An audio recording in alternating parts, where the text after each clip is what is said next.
Las infecciones asociadas a los cuidados de la salud representan un problema para la salud pública y son un indicador de la calidad de atención. En este contexto, los programas de vigilancia y control epidemiológico de estas enfermedades y la adaptación e implementación de guías para su prevención son estrategias que pueden mejorar la seguridad del paciente y deben ser una prioridad para las instituciones. La neumonía asociada a la ventilación mecánica es la principal infección nosocomial en las unidades de cuidados intensivos.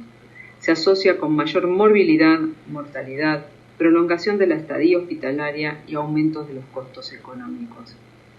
La incidencia de las neumonías asociadas al cuidado de la salud es de 5 a 10 casos cada 1000 ingresos y es 6 a 20 veces más frecuente en los pacientes que reciben ventilación mecánica, siendo la incidencia de estos pacientes de 1 a 4 casos cada 1000 días de ARN.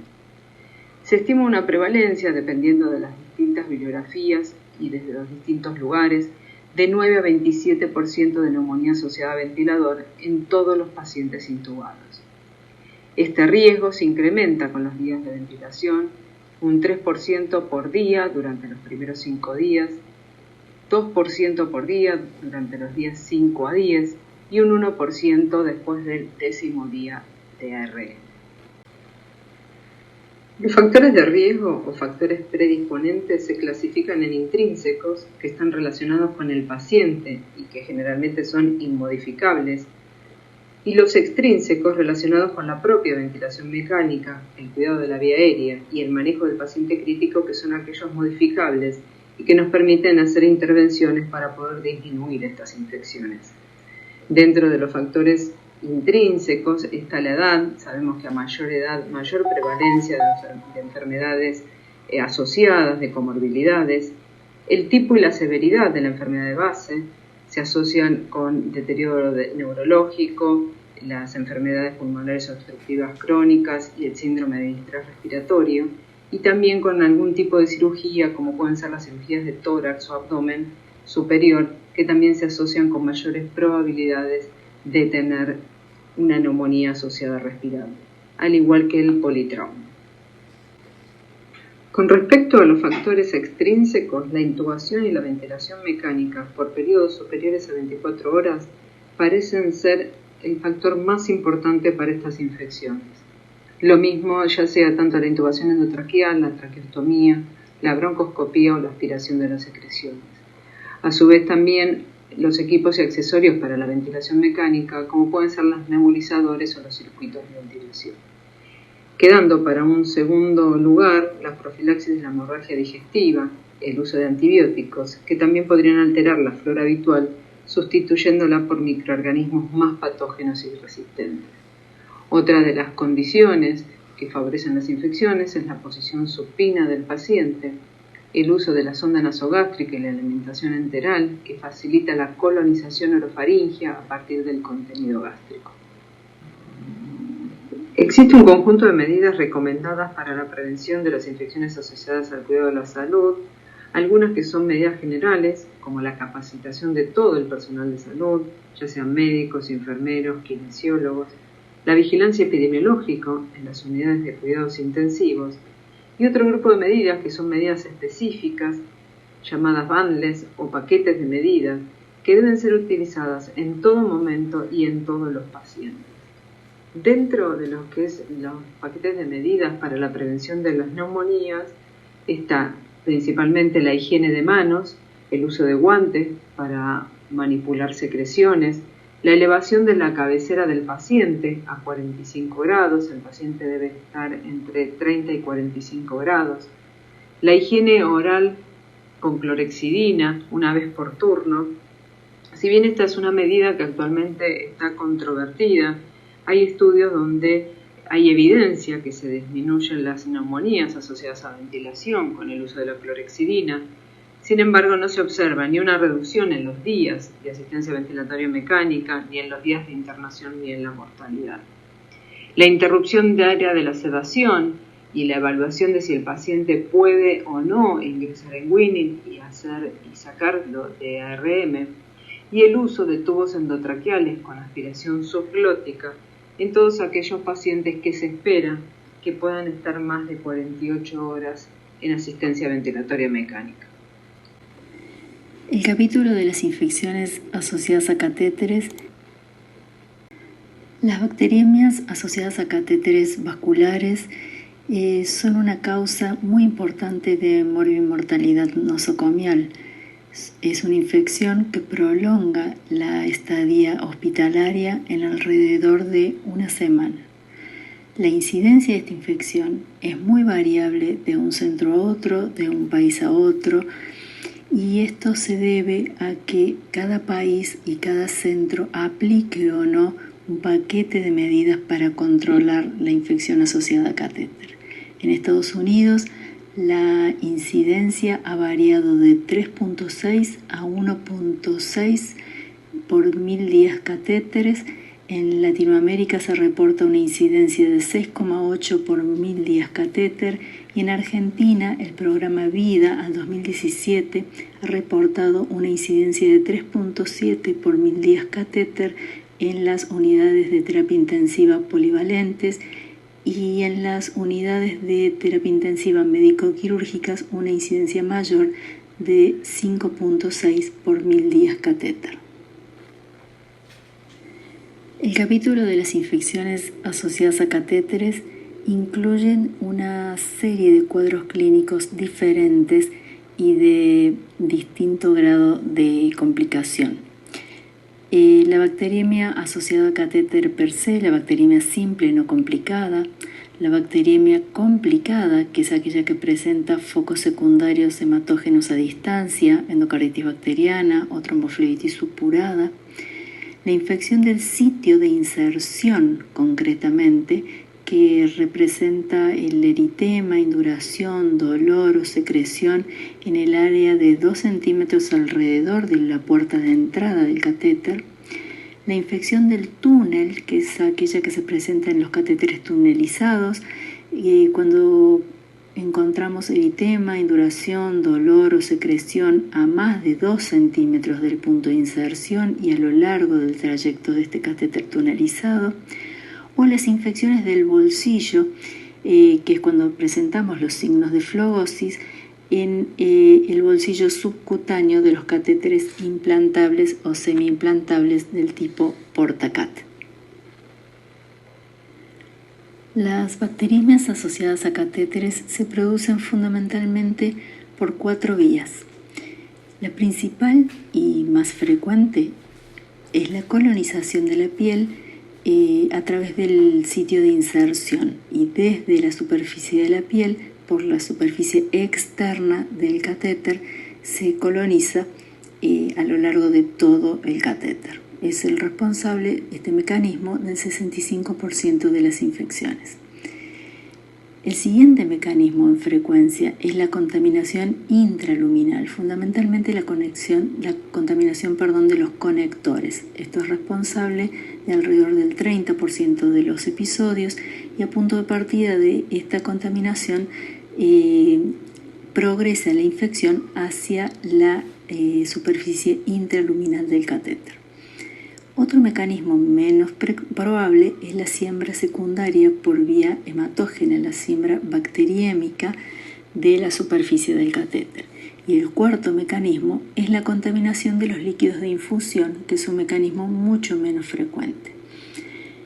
La presencia de biofilm en la superficie tanto externa como interna de los catéteres puede desempeñar un papel muy importante en el proceso de colonización y contaminación de los catéteres, producido por una combinación de factores, que son factores del huésped como el fibrinógeno y fibrina, y de los productos microbianos como el glucocálix o slime.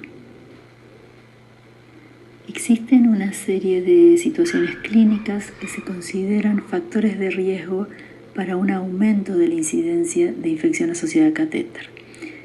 En primer lugar, las enfermedades crónicas severas preexistentes, la inmunodepresión, principalmente la neutropenia subyacente, el trasplante de médula ósea, la desnutrición es un factor de riesgo muy importante. La nutrición parenteral total aumenta francamente la incidencia de infección asociada a catéter. La bacteriemia previa es un factor de riesgo también. Las edades extremas de la vida, en los neonatos y en los adultos mayores, son infecciones más frecuentes. Y la pérdida de integridad de los tejidos, fundamentalmente la pérdida de la integridad de la piel, se consideran factores de riesgo asociados al aumento de la incidencia de infección asociada a catéter. Por otro lado, tenemos otros factores de riesgo que son asociados en forma directa a el catéter propiamente dicho. Fundamentalmente el tamaño y el número de lúmenes son factores de riesgo. Cuanto mayor cantidad de lúmenes tiene un catéter, más riesgo de infección. El número de enfermeros por paciente en la unidad donde esté colocado ese catéter, fundamentalmente, cuanto más enfermeros disponibles por cama, menor es el riesgo de infección. El tiempo de permanencia del catéter es un factor de riesgo absolutamente lógico. El riesgo es acumulativo. Cuanto más días tiene colocado un catéter, mayor es su riesgo de infección. Los cuidados que tengamos con la higiene de ese catéter, el lavado de manos, el manipuleo de esa vía, son factores de riesgo directamente relacionados a la infección. El tipo de hospital, si es un hospital polivalente, sobre todo aquellos hospitales con unidades médico-quirúrgicas o hospitales de quemados, son los que tienen mayor riesgo de infección. El sitio de inserción, veremos más adelante que hay sitios que tienen más riesgo que otros, siendo mayor el riesgo los catéteres femorales, menor riesgo los catéteres subclavios o los catéteres de PIC de inserción periférica. Y el material del catéter es otro factor de riesgo. Sabemos que los catéteres, por ejemplo, impregnados con antibióticos, han demostrado tener una incidencia menor de infección y ser costo efectivos en aquellos catéteres que van a durar más de 5 días.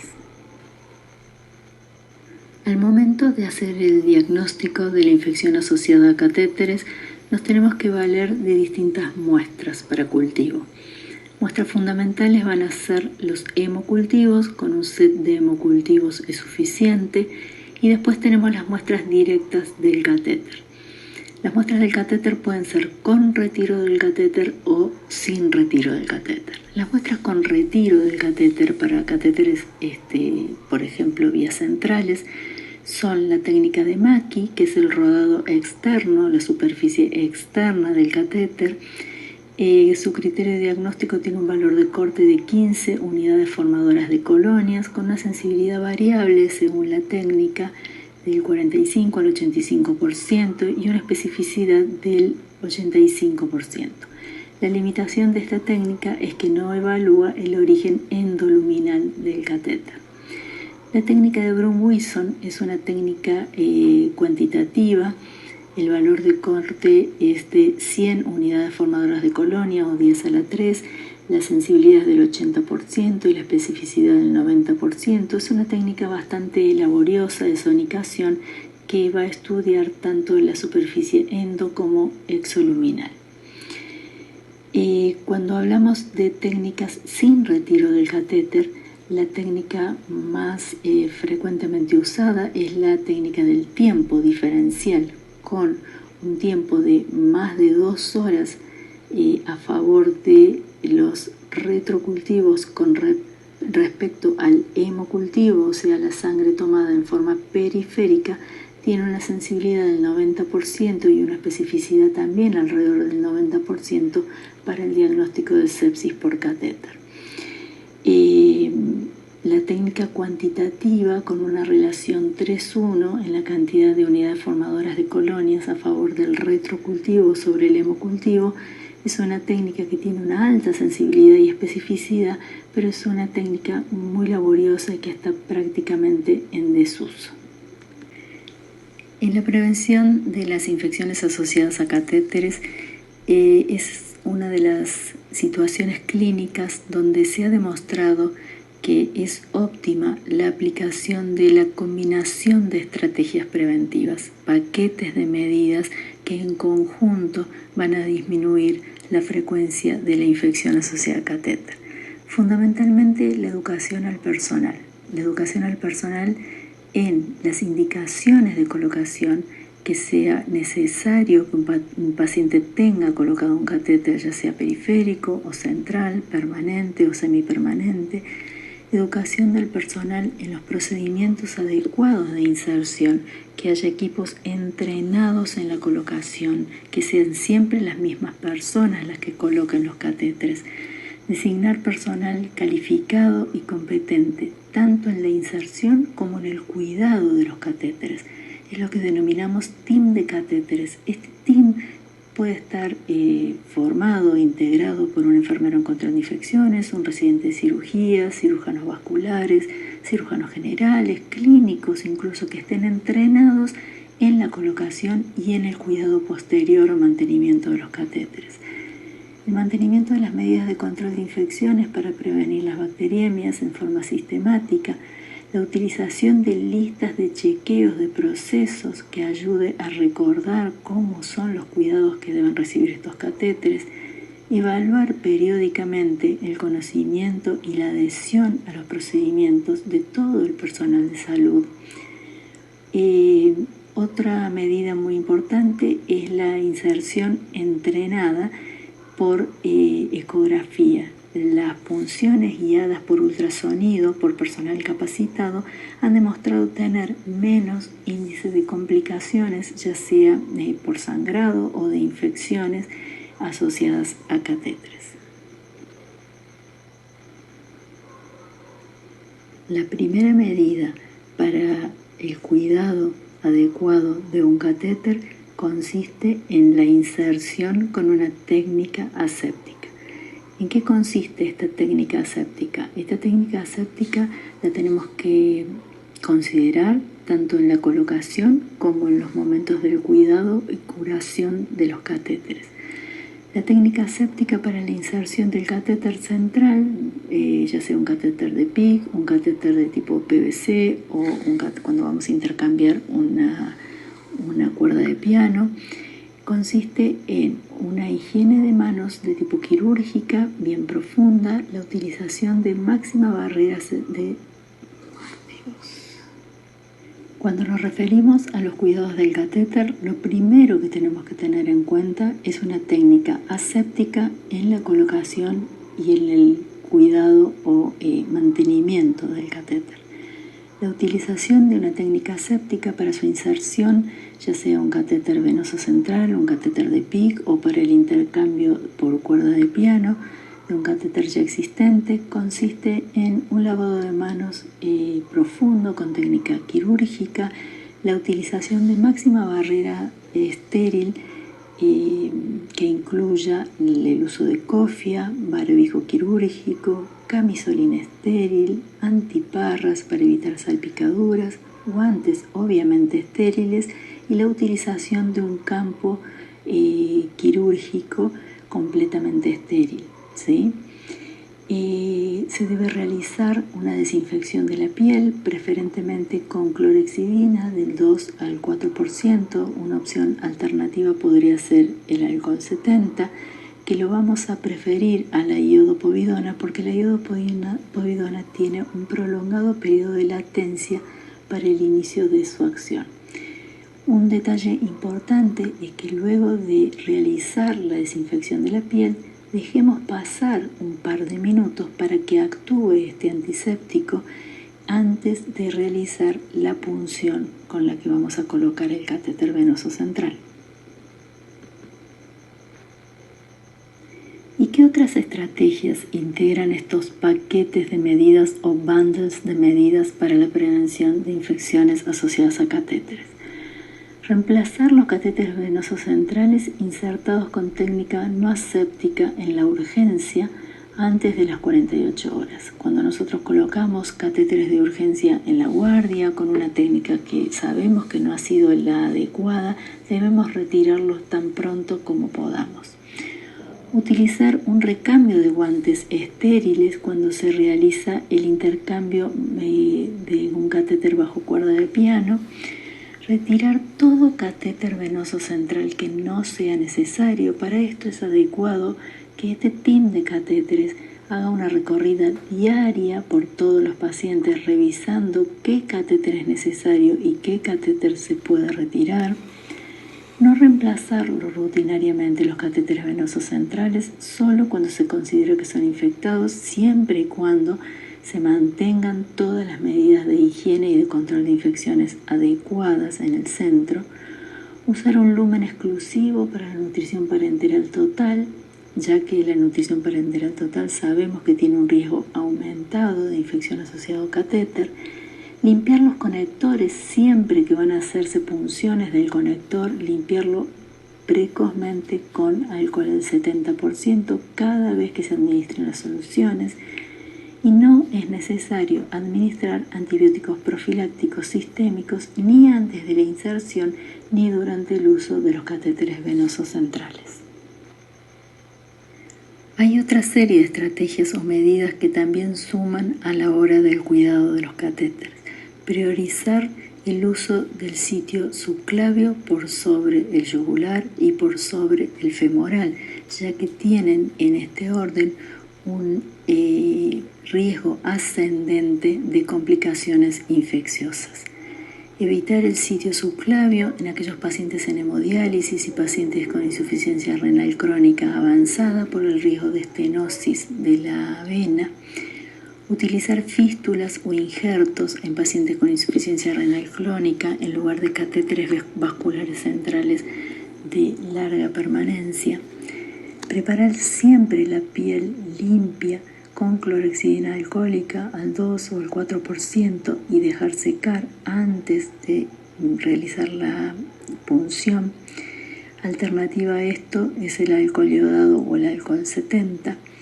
Usar catéteres venosos centrales impregnados o con clorhexidina o con distintas soluciones antibióticas, como puede ser la sulfadiazina de plata, minociclina, rifampicina.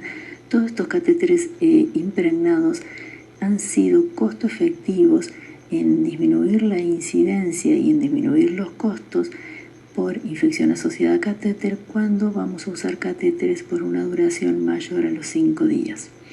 Utilizar una gasa estéril, transparente, semipermeable en el sitio de entrada del catéter. Ocluir este sitio de entrada con estas gasas, más aún las que son impregnadas con clorhexidina, también ha disminuido el riesgo de infección y ha demostrado ser una medida costo efectiva. Utilizar el mínimo número posible de puertos o lúmenes necesarios también ha aportado en ser una medida que disminuye la incidencia de infección asociada a catéter. Algunas reflexiones finales en las estrategias de prevención de las bacteriemias asociadas a catéteres. Recordar que es una infección que causa una importante morbimortalidad nosocomial, que prolonga la estadía hospitalaria de los pacientes en mínimo una semana. Un aspecto esencial en el manejo, no hablamos de tratamiento, pero sí debemos tener en cuenta que es muy importante el conocimiento de los principales agentes etiológicos locales de cada unidad de terapia intensiva, porque esto va a causar un impacto directo en el antibiótico empírico inicial que vamos a requerir para el tratamiento. El equipo de personal calificado y competente tanto en la colocación como en el mantenimiento de los catéteres, este grupo de profesionales que denominamos team de catéteres, es fundamental en nuestra institución.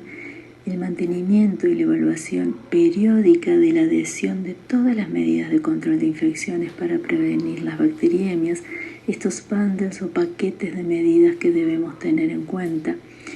Y los invito a un desafío: armar en cada una de vuestras instituciones un team de catéteres modelo mínimo. Puede ser un grupo integrado por un médico cirujano, un enfermero, un residente de cirugía, un residente de clínica médica, un enfermero, que sean los que se van a entrenar tanto en la colocación como en el mantenimiento de los catéteres, y van a recorrer a diario las salas y van a recorrer y van a controlar los catéteres y van a determinar cuándo un catéter debe ser removido, cuándo un catéter tiene signos de infección, cuándo un catéter ya no es necesario, y de esta manera van a disminuir la incidencia de infección asociada en catéteres en su institución.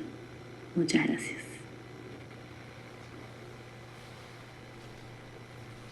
vamos a abordar la prevención de infecciones del tracto urinario asociadas a catéter. Las infecciones del tracto urinario son una de las causas más frecuentes de IACS y hasta un 90% se asocian al uso de catéteres urinarios. Las infecciones asociadas a catéter urinario son las infecciones asociadas a los cuidados de la salud más frecuentes en centros de cuidados prolongados. Su incidencia y prevalencia varía según el sitio de internación, siendo mucho más frecuentes en las unidades de cuidados intensivos, y según el área geográfica. También son más frecuentes en países de recursos medios y bajos, que reportan un índice de utilización del 80% con una incidencia de 8.8 casos cada 1000 días catéter y una prevalencia del 30%. En contraste, los países de recursos elevados reportan un índice de utilización del 70% con una incidencia de 3.6 casos cada 1000 días pacientes y una prevalencia de infección del 10%. Las bacteriemias de origen urinario representan hasta el 15% de las bacteriemias nosocomiales. Y la mortalidad de los pacientes con bacteriemia secundaria a infección de tracto urinario asociada a catéter es de aproximadamente un 13%. La incidencia de bacteriuria sintomática, luego colocada en la sonda vesical, aumenta 3 a 8% por día y es casi del 100% a los 30 días. La candiduria en áreas críticas se documenta en hasta un 28% de los pacientes con sonda vesical de corta permanencia, representando esto, en la gran mayoría de los casos, una contaminación de la sonda vesical. La etiología más frecuente son los bacilos gram negativos entéricos, incluyendo Escherichia coli y Klebsiella pneumoniae. En pediatría y unidades de cuidados de neonatología, la etiología fúngica por cándida cobra una relevancia igual o mayor a los bacilos gram negativos entéricos en algunos centros. Otras etiologías que pueden encontrarse con menor frecuencia incluyen los bacilos gram negativos no fermentadores, principalmente Pseudomonas aeruginosa, y dentro de los cocos, el enterococo es el germen más frecuente. Existen dos factores de riesgo principales asociados al desarrollo de infecciones urinarias asociadas a catéter. El sondaje vesical permanente, ya que su presencia perturba los mecanismos de defensa del huésped y facilita el acceso de los uropatógenos a la vejiga. Se ha observado que la indicación rutinaria de sonda vesical presenta mayores riesgos que beneficios para los pacientes. En segundo lugar, la duración de la cateterización, existiendo una relación lineal entre los días de cateterización urinaria y la prevalencia de infecciones asociadas a catéter urinario. Otros factores de riesgo menos frecuentes incluyen la manipulación de la vía urinaria, como por ejemplo luego de procedimientos urológicos, y la pérdida de la esterilidad del sistema de drenaje, por ejemplo, al no mantener el sistema adecuadamente cerrado. En cuanto a los factores de riesgo para el desarrollo de candiduria, incluye ser mujer, la diabetes, tener más de 65 años, el uso de antimicrobianos y la obstrucción de la vía urinaria.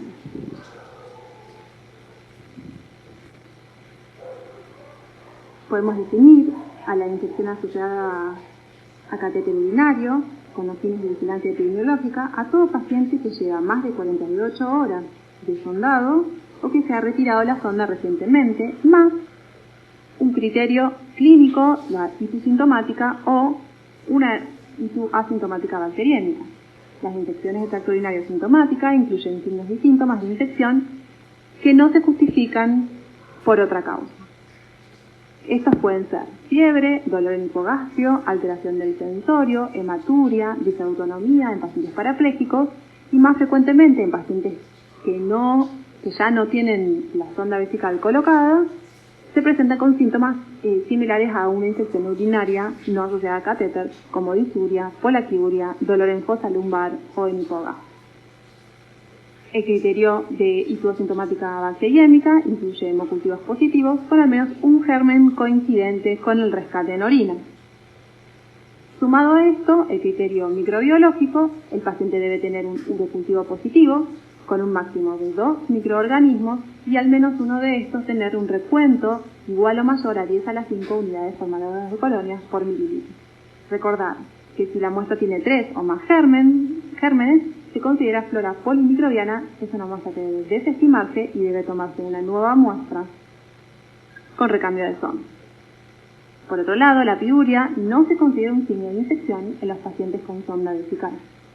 En cuanto a las infecciones por cándida, cuando el paciente está hemodinámicamente estable, se debe solicitar una segunda muestra para confirmar la presencia de la cándida luego de retirada la sonda vesical.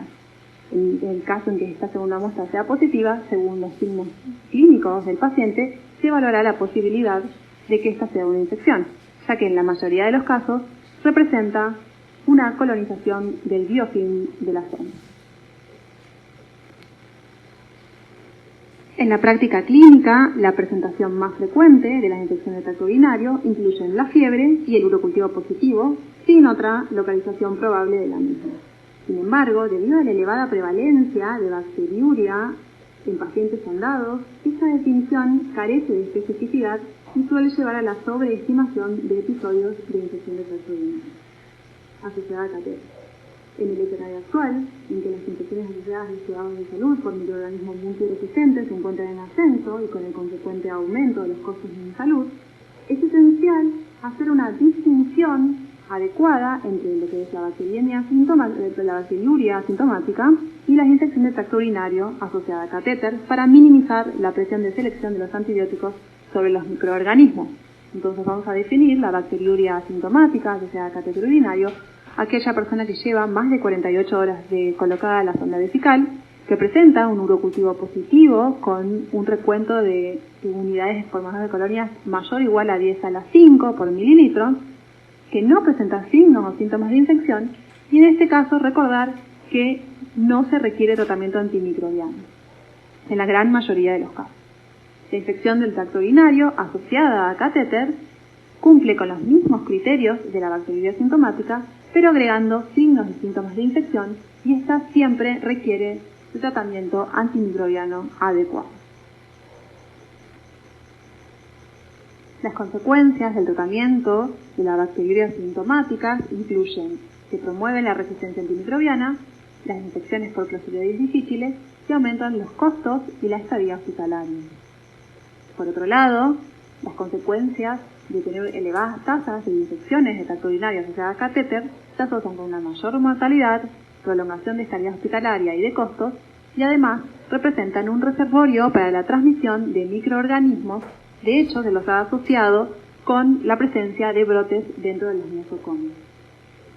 Por todo esto, si bien es indispensable contar con los recursos para no tratar las bacteriemias asintomáticas en forma innecesaria, también se deben desarrollar estrategias para minimizar la presencia de infecciones de tracto urinario asociadas a catéter. La evidencia muestra que hasta un 70% de las infecciones de tracto urinario asociadas a catéter pueden disminuirse con la implementación de estrategias de prevención. Las estrategias más efectivas constituyen los abordajes multimodales en el marco de los programas de prevención y control de infecciones de los hospitales. La vigilancia, ya sea una vigilancia activa o mediante cortes de prevalencia, permite hacer un diagnóstico de situación para permitir conocer las tasas locales de cada institución y saber a dónde estamos parados. La identificación de áreas prioritarias de intervención mediante los indicadores de proceso y los indicadores de resultados son el segundo paso, que además permiten monitorear el resultado de las intervenciones. La instauración de programas de optimización de antimicrobianos que tienen el objetivo de brindar el óptimo cuidado al paciente al mismo tiempo que previenen el desarrollo de resistencia son un paso muy importante en la minimización de las multiresistencias. En este marco, la elección del tratamiento antimicrobiano adecuado dependerá de la flora local de cada institución y de sus patrones de resistencia. La implementación de bundles o paquetes de medidas ha demostrado una eficacia muy importante con una reducción significativa de la tasa de infecciones asociadas a catéter reportadas en múltiples estudios. Identificar las barreras para la implementación de las medidas también es importante para poder abordarlas en formas específicas, como puede ser la dificultad en la adherencia a los programas de los trabajadores de la salud y también cuando se han desarrollado hábitos de colocación rutinaria de sonda vesical que se da con frecuencia en las salas de emergencia. Con toda esta información, uno siempre debe hacer un feedback a las áreas o unidades intervenidas. En cuanto a las intervenciones específicas, limitar el uso de sondas vesicales, minimizar el tiempo de permanencia de la sonda vesical, utilizar la técnica apropiada de inserción y luego técnica adecuada de mantenimiento, son el centro de todas las intervenciones para disminuir las infecciones asociadas a los cuidados de la salud. Una política de restricción de la indicación de catéter urinario junto a la revisión diaria de la necesidad de permanencia o de indicación de la sonda vesical ha demostrado reducir hasta en un 11% el uso de catéteres en las instituciones. También es muy importante no utilizar antimicrobianos sistémicos o locales para prevenir o como profilaxis de infección de la vía urinaria, ya que promueven el desarrollo de multiresistencia. Finalmente, la educación y el entrenamiento del personal de salud en todas estas técnicas y todos estos conocimientos. De hecho, existen estudios que han mostrado que hasta el 41% de los médicos desconocían si su paciente tenía o no una sonda vesical colocada, y de esos pacientes hasta un 31% no tenían indicación de tener la sonda vesical. Acá podemos observar un ejemplo de indicaciones apropiadas de utilización de sonda vesical que se pueden implementar en las instituciones para restringir la indicación de colocación de sonda. Incluye la retención aguda de orina o obstrucción vesical, necesidad de control de diuresis en pacientes críticamente enfermos, necesidad de curaciones a nivel sacro o perineal en pacientes con incontinencia urinaria, la inmovilización prolongada, el uso perioperatorio en procedimientos quirúrgicos seleccionados, pacientes sometidos a procedimientos urológicos o de las estructuras contiguas al aparato genitourinario, cirugías que se anticipa que serán prolongadas, pacientes que deben recibir infusiones o grandes volúmenes o diuréticos y necesidad de control de diuresis luego de las cirugías. En cuanto a las técnicas de inserción, estas incluyen colocar la sonda vesical cuando esté indicada y durante el tiempo que se mantenga la indicación, considerar métodos alternativos del manejo de la diuresis cuando sea posible, higiene de manos antes y después de colocar o manipular el sistema, según las recomendaciones de la Organización Mundial de la Salud, técnica aséptica para la inserción con utilización de un equipo estéril, colocación de la sonda vesical que debe realizarse por personal entrenado en esta técnica, utilizar la sonda de menor calibre que permita el correcto drenaje de la orina y asegurar correctamente la sonda vesical luego de su colocación para prevenir la tracción uretral. Las técnicas de mantenimiento incluyen mantener el sistema de drenaje estéril y continuamente cerrado, reemplazar el sistema cuando no se respete la esterilidad o cuando haya una apertura accidental, mantener la bolsa colectora por debajo del nivel de la vejiga del paciente, evitar torceduras en el tubo colector y no apoyar la bolsa en el suelo, vaciado regular de la bolsa colectora con un container por paciente. No se recomienda recambio programado ni higiene meatal con soluciones antisépticas y tampoco se recomienda el clampeo previo al retiro de la sonda vesical. Muchas gracias. Con esto finalizamos esta unidad.